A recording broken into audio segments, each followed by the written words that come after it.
Hello there, and thanks for joining me. I'm Corel Painter Master Aaron Rutten, and in this video I'm going to demonstrate some of the new features in Corel Painter 2017. One of the first things that you'll notice when you launch Corel Painter 2017 for the first time is the new welcome screen, which features new tutorials and some new artwork from Corel Painter artists, like this guy here. Next, you'll notice that the interface looks a little different. Up here at the top, there's a few extra buttons. This is the enhanced property bar, and it changes depending on the brush you have selected to give you really quick and easy access to all of the relevant features of that brush. So let's go ahead and choose a brush. Let's choose a particle brush here, Flow Fur, and you'll see that I get dab options that lets me control the tip of my brush. I also get particles, and this is a temporary flyout menu, so if I click away and I start painting, that palette goes away. So no longer do I have to keep a whole bunch of palettes on my screen if I don't want to. I also don't have to dig through the advanced brush controls or the general brush controls, which are, by the way, easily accessible right here in the enhanced property bar. So you'll notice that some things will fly out and other things will pop out into a palette. And so things that pop out into a palette, you can easily just turn on and off like so. You can see I can do that with each of these. You'll also notice that paper grain is easily accessible here as a flyout, so I can choose a paper texture. If I want a little more control than that, I can pop out the papers panel, and then I have the papers over here. I can also pop open the paper libraries, which is in that same tab. I also have control over the grain. If I want to add glow, I can add that here. And again, this will change depending on the brush you have selected. So let's choose a different kind of brush. Let's choose a real watercolor brush. And you'll notice that now the options are quite a bit different. We can dry the watercolor layer, we can pause diffusion as we had before, but now we also have quick access to the papers, and we have some options over here for the dab, and all of the real watercolor options that we can just pop open and then hide very easily. So this is a feature I really like because it really streamlines my personal painting experience by making a lot of controls easily accessible here at the top, so I don't have to hunt for them in a bunch of palettes or keep them on screen. The next new feature we'll take a look at also relates to organization, and that is the palette drawers. And you'll see that Color and Layers here has this little label at the top, this gray bar. And this is a palette drawer, meaning that I can close the drawer by double-clicking on it, or I can double-click again to open the drawer. And what's nice about that is that everything is organized into palette drawers, so my papers can be in a palette drawer. I just want to hide those easily, hide the color easily. Maybe I'll also want the particle palette. I'll open that up. That can be a palette drawer, and I can even make my own palette drawers if I want. Let's say, for example, I wanted to put this brush into a palette, and then maybe I want the real watercolor palette. Bring that over here, and I'll move that into that palette. Maybe I'll grab one more watercolor brush. Maybe this is going to be my watercolor painting palette here. If I want to make this into a palette drawer, I can click on the little gear here in the top right, and I can choose palette drawer. I can also click on that gear to rename it. And then now I can take that palette drawer, I can move it up here, and I can double click to close the drawer. Now I have all this room on my screen where I can paint without those palettes interfering. And then when I want to get to those palettes, I just open up the drawer, select a new brush or change some settings, and close the drawer again to get it out of the way. I like this feature a lot for two reasons. One is it helps me organize things together a little bit better because I have a really complicated workspace. You can see that I've done some customization. I have this custom AR palette here, which I can close up. I can close up my shortcuts. Now, I didn't make a palette drawer out of this stuff over here because I don't mind having a little bit of space to be used for palettes and stuff. But over here, I have my particle and nozzles, and I have my glazing, dab stencil, and textures, which we'll look at in a little bit. So to illustrate how this is useful to me, you can see that normally I like to paint with a lot of palettes on the screen, and in earlier versions of Painter, it was kind of necessary to have all these palettes here. But now I can close up these palette drawers if I want to, just to get all that stuff out of the way. I still know where it is because I can see the label, and I'm the kind of person who likes to be organized, so I kind of like these labels. And then I can go ahead and go in here and start painting freely and doing whatever I want to do. And now I have a lot more room on my screen for painting and placing my canvas. I can keep some commonly used things in palette drawers and up in the enhanced properties bar, and that keeps my screen free. So if you're interested in checking out the palette drawers, those are available under Window, palette drawers, and there's several presets created here, and then if you've created any yourself, those will be listed here as well. If they have a check next to them, that means they're showing. If they don't have a check next to them, that means that they're hidden for now. Now, while we're looking here under the window menu, let's also take a look at layout because we have these 9 new or updated layouts, and these layouts are going to set up your workspace in a particular way. They're going to show and hide different things, and that'll help streamline your painting experience for particular tasks. For example, we have Classic, and Classic does not include palette drawers, so this is kind of the original version of Painter, and if you find that you don't like the way that painters change and you don't like the palette drawers, just select Classic and that'll put it back to what you're used to. There's New to Painter, which shows you the hints for all the different features, and it gives you the brush selector so that you can quickly experiment with brushes. There's Simple, which is kind of a very basic minimal workspace. There's Concept Art, which is useful for making concept art. There's one for illustration, fine art, photo art, and manga art.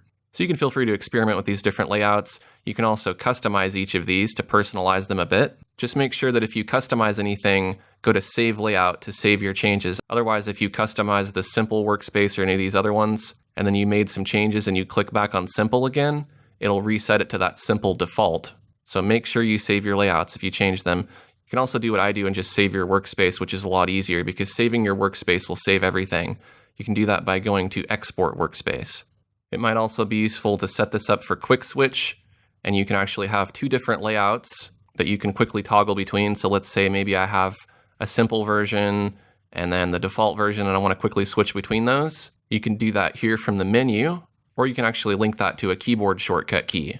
You'll go to Edit Preferences, Customize Keys, then you'll look under Window and Layout, and then Quick Switch, and then you would set that keyboard shortcut for Toggle Layout. Then when you hit that key, it'll toggle between those two different layouts. The next thing you might notice is something new on the toolbar, and that is the Interactive Gradient tool. The Interactive Gradient tool is a very useful tool for creating things like skies and backgrounds and masking and lighting effects, three-dimensional objects. It's a really awesome tool. So let's go ahead and click on it. Before we draw our gradient, we'll want to choose some colors for a gradient, and we can do that in a couple different ways. We can click up here on Preset, and we can choose a preset if we like any of these. I'm just going to go ahead and stick with the default, which is a main to additional color. Your main color is this foreground dot here in the color picker. Your additional color is the background dot. You have to click on each of these to switch back and forth between them. So I'm going to go ahead and choose blue, and then I'll choose maybe this more magenta color. Now I'm going to go ahead and drag a gradient in any direction, and it creates the gradient in that direction. So if I want a vertical gradient, I go straight down. If I want a horizontal one, I'll go across. Now you'll notice we have this dashed line with two boxes on either side. These boxes are called nodes, and they represent each stop or each swatch in the gradient. So right now the gradient's going from this magenta to the blue. Click on our main color, and we could change that color to something else. Maybe we want it to be this lighter blue or maybe a green. If we want to add a color, we can click in the middle here to add a node, and then we can make that maybe a yellow color like this. We can move that node around. We can try different kinds of gradients like circular gradients, as you can see here, and spiral gradients, which are really interesting. You also have access to the composite methods here for the gradient and the opacity. You can choose whether or not you want to edit the nodes. If you just want to quickly draw the gradient, you can turn this off. Express Paint we'll look at in just a little bit. Then we have the check to commit or the X to cancel. Let's go ahead and just commit that gradient to apply it. You'll also notice in the properties bar we have a few new buttons here. We can choose how the gradient fills the canvas, if you want it to repeat or you just want it to be a single gradient. We also have options for the gradient. We can bring up the new Gradients palette drawer, which gives you access to gradients and gradient libraries, and the gradient node, which were the little squares on either end of the gradient. So I'm going to go ahead and clear that gradient and create a new layer here. I'm going to select just a regular linear gradient. Now, one important thing to note about the gradient tool is that if you're using it on a layer, that's fine. I'll draw a gradient here, but if I go to set my composite method up here in the properties bar, it's not going to do anything. What I would need to do is draw my gradient and then set the composite method of that layer here in the layers palette. Otherwise, if you want to control the composite method up here while you're drawing the gradient, you need to do that on a flat layer. You can see here if I do that on the canvas now, it's tinting over it. And I can go through the different composite methods like this. Now let's take a look at what Express Paint can do. I'm going to go ahead and draw a gradient, and I'm going to apply it, and then I'm going to select a blender, and I'm going to blend a little bit. And this is essentially what Express Paint is going to do, except it's going to do it quicker without you having to take out the blender and blend it yourself. So I'm going to undo that gradient. I'm going to go back to the Interactive Gradient tool. I'm going to draw my gradient. I'm going to go to Express Paint, and I'm going to choose one of these Express Paint effects. And these are different kinds of blending and brush strokes. Let's try jittery strokes. And then we'll also have to click Preview Effect. and you can see it's automatically blending a little bit. We can control the amount and the size if we want it to be bigger and we want it to blend more. And it gives you a nice blended sky effect. Let's try heavy dabs. Let's see what that does. It's a more extreme effect. Let's try soft dabs. And I think that looks good. I'll go ahead and click on the check to end that. So the Express Paint is a really nice way to turn a simple gradient into a nice painterly background. And just in case you were curious, the gradient tool does work inside of masks as well. As you can see, right now I have a gradient inside of a mask, and I can mask off part of this. I can switch it to a radial gradient, and you can make something kind of like a bubble effect. Now while we're on the toolbar, let's also take a look at the dropper tool because that's been enhanced a little bit. Now when you're sampling, you can change the sample point size. So if you want to sample a larger or smaller area, you can do that. So right now I'm on point sample, and if I sample and you look over here in the color picker, I'm getting exactly that area that I've clicked on. So it's not averaging out the area, it's not sampling a large area of color. But I can change that. I can increase that to, let's say, 101 by 101 pixel average. And now if I click, I'm getting an average of colors. So if I click over here where it's all pink, of course it's going to be pink, and down here where it's aqua, it's going to be all aqua. But if I click over here, even if I click exactly on this little green dot or exactly on this yellow dot, I'm still getting the average of the area that's being surrounded. So it's sampling maybe something like this rather than something like this. If I change the sample size back to point sample, now you can see if I click on the blue, I get blue. If I click on the yellow, I get yellow. And if I click on the green, I get green. But if I click around it, I get whatever pixel color I've selected. Now, one thing that I find extremely handy about this upgrade to the dropper tool is that now I can go in and I can create overlays. Let's say I want to put this overlay layer over everything and tint it a little bit. I can now go to my color sampler tool, or I can hold Alt to sample, and I can sample the color that I see on screen here, which is the combination of colors from all of the layers. Or rather than sampling all visible layers up here at the top, I can now sample selected layers. So let's say I want to choose this layer 1, which is underneath the color tinting. Maybe I want to know what the color was in the background before I put that tinting layer over it. And you can see here in this area, this orange area, it looks orange on screen, but the color I'm getting is a screen. If I hide that overlay, you can see that's the color underneath. That's extremely handy to me because I'll paint a lot of things in grayscale and then I'll add layers on top to tint it like I'm doing here. And I may want to go in and do a little painting behind this layer. And in previous versions of Painter, I'd have to go ahead and hide that layer so that I wasn't seeing it, sample the color I wanted, and then turn the layer back on again, which adds a lot of unnecessary time to my workflow. Now I can simply just choose selected layers, click the layer I want to sample it really quick. And if I wanted to work back and forth between these different grayscale colors, I can sample these behind that tint that's on top of it. The magnifier tool has also been enhanced. There's more levels of zoom now, so you can see that I can zoom in smaller increments than I could in previous versions of Painter.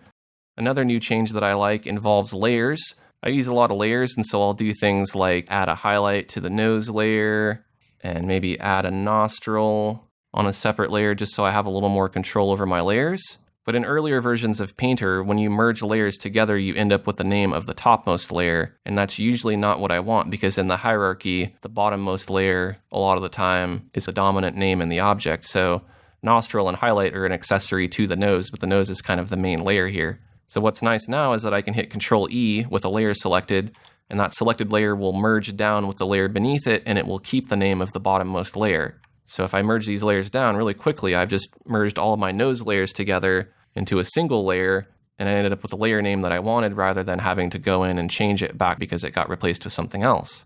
It's a small feature, but again, it really improves my workflow. The next enhancement that we'll look at deals with the brush selector.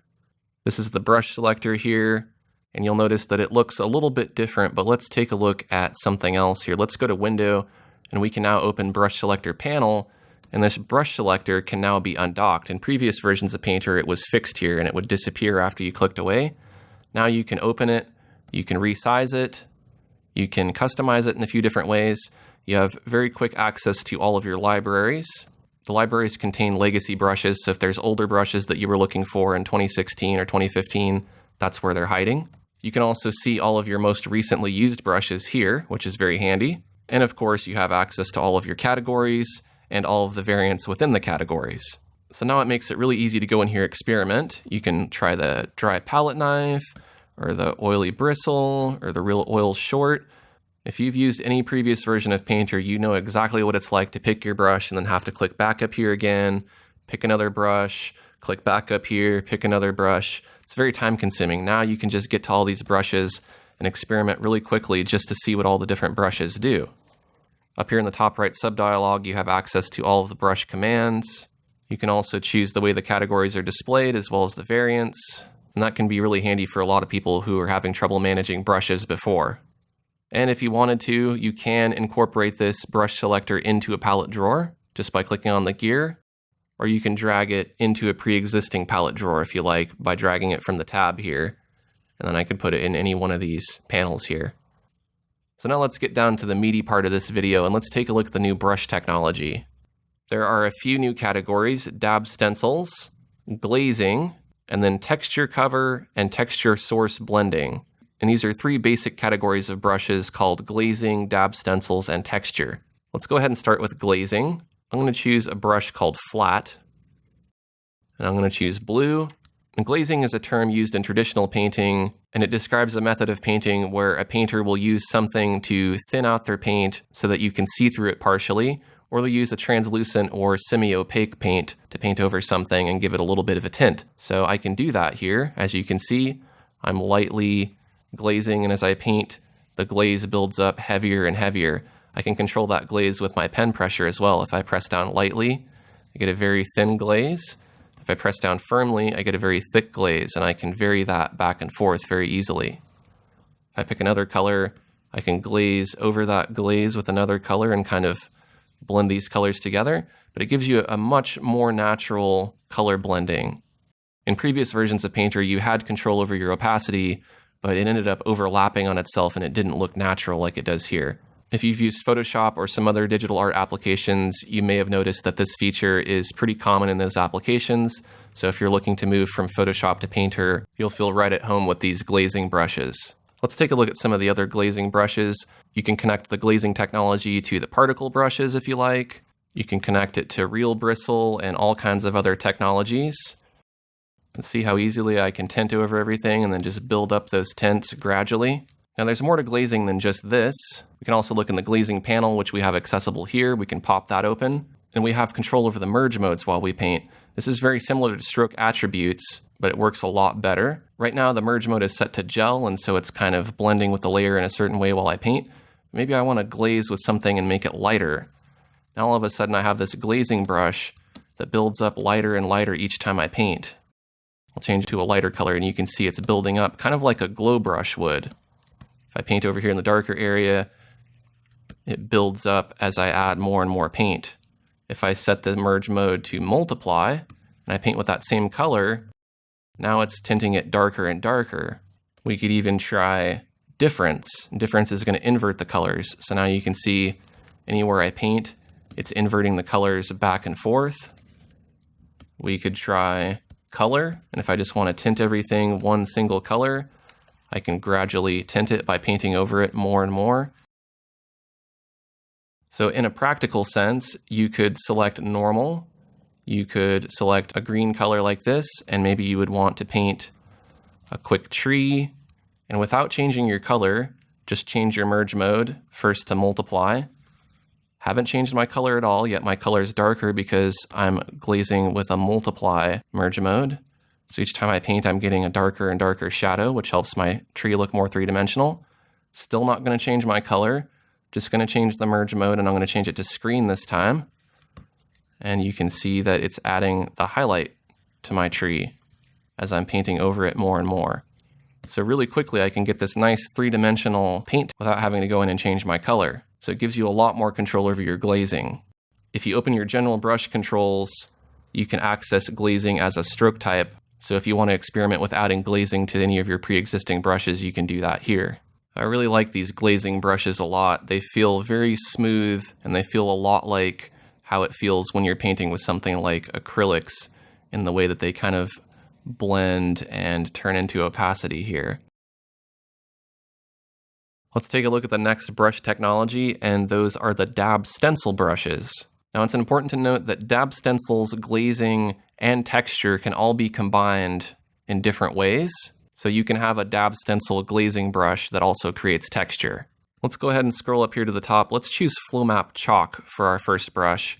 Let's also look up here in the property bar for dab options. That gives us access to our Dab Stencil panel. We can also pop that out if we want it to be on screen by clicking here. I have mine grouped into a custom palette group that I created along with glazing and texture because I like them all to be together. So here's my Dab Stencil panel. This gives us quick access to our Dab Stencil, which currently is set to Flow Map. And if you've used Painter before, you're familiar with how papers work. Papers will kind of keep your paint within this paper shape and there'd be a little bit of a grain, kind of like if you took a piece of paper and you rubbed it with chalk on a sidewalk, you'd get that paper texture. Flow maps work similarly, but typically they work with wet media like watercolor and the water flows into those shapes. Now we can use a paper, a flow map, or a texture, or a combination of these to stencil off the tip of our brush. So I'll show you what I mean. I'm going to make a really big chalk brush and I'm going to paint with light pressure. And you'll start to see that stenciling effect appear. It's confining my chalk within that shape. So imagine this shape here that you see is on top of your brush and it's kind of masking out or concealing some of those shapes while you're painting. So normally this brush without a Dab Stencil, it would look like this when I paint. When I apply the Dab Stencil, it looks like this. There's a little bit of a stencil effect going on, so it's creating more texture. Now if I increase the size of that flow map, you'll start to see it become more apparent. See, that texture is a bit broader now. If I change it to something more obvious like the fine dots, now you can really see what it's doing. It's stenciling it off. If I turn that stencil off, now I'm not getting those dots. Turn the stencil back on, increase the size really big and paint. If I paint with light pressure, you can see those dots appearing there. Now I can combine these stencil dots with the basic paper as well, as long as that brush also uses grain. And so I could pick a paper grain, let's say this pebble board. And now if I paint, you can see that I'm getting both of those. I'm getting the dots from the flow map and the grain from the paper texture. So this gives me a lot of control over some really nice, really organic looking results. For example, I have this custom brush I created called Smooth Dab Knife. And I can get this nice palette knife effect. Let's choose something a little more appropriate. Let's try clouds for the flow map. And let's try Artist Rough Paper for the paper. And now you can see that I'm getting this nice palette knife effect with a lot of texture. And I can very easily go in here and just change these, increase them, decrease them in scale, change the contrast. And I really quickly get a lot of nice organic looking texture very easily. In older versions of Painter, when you'd use your papers or your flow maps, you end up with kind of a repetitive pattern. This improves upon that a lot and adds more randomness to your strokes, which I really appreciate. In addition to flow map and paper, you can also stencil with texture. I could select a texture here, and if I paint, you can see that I'm getting that texture. Now texture is the next type of brush, so we'll go ahead and pull up one of those. There's two categories, there's texture cover and texture source blending. Let's try texture cover first. Let's select the airbrush. We'll want to look in our textures palette, so we can get to those textures up here in the top in the properties bar. We can pop open the textures panel there. I have mine in my palette drawer here, and we can see what our texture looks like right now. We can also click on show texture, and that'll show how our texture is applied over our canvas. Now textures have a predefined size and it's not very big, so there's a chance that when you load your texture here, it's not going to cover your entire canvas. If that's the case, you'll need to transform your texture. You have these transform controls up here at the top. So we could, for instance, move and resize it. If I wanted to make it bigger or smaller, I can do that. So that way your texture is covering the area that you want to add texture to. And right now the texture that we're looking at is paint on a table. It's called desk paint. I'm going to hide that texture and I'm going to paint with the airbrush. And you can see what's going on here is it's kind of transferring that image and blending it in to the image that I'm working on here a little bit. So it's kind of fading it in. Let's switch to a different texture. Let's switch to gas. So I can bring in some of that and it's slowly blending it in together. Now typically you would use this for texturing 3D models. You could also use it for photo painting, but I think it's really cool to add to fine art because as you can see here, I get this really nice organic painterly looking effect by bringing in a little bit of texture. And I would do this in older versions of Painter, but it would require a lot more layers and a lot more time. Now I have this really handy feature where I can just have all my textures saved here that I like to use, select my texture brush, and go in and paint. And as I mentioned earlier, these Dab Stencil brushes can use the texture as the Dab Stencil. So for example, I could select maybe this brick wall texture. And now if I paint with this brush, you can see that brick wall pattern appearing. It's kind of faint. Maybe we could try a different color and we can see that better. See that brick wall texture? It's very subtle. Let's try a different texture. Let's try eyeshadow. And you can see that I'm getting that texture now. If I turn the Dab Stencil off, there's no texture at all other than that paper grain. And besides these presets here, you can also very easily add in your own textures. For example, here, let's say maybe I want to make this huge mess that I made here into a texture. I'll select it. I'll go to Capture Texture. I'll call it Messy. And now I have that as my texture. If I want to create a new document, select my brush, select Texture. I'm going to select that texture, and then I'll go in here and paint. And you can see that I'm getting that texture. You're seeing a little bit of brick there because I had the brick incorporated in the texture that I saved. Now I want to show you a few more things that textures can do. I've brought in an image here, and what if we want to add texture to an image? We can do that in a couple different ways.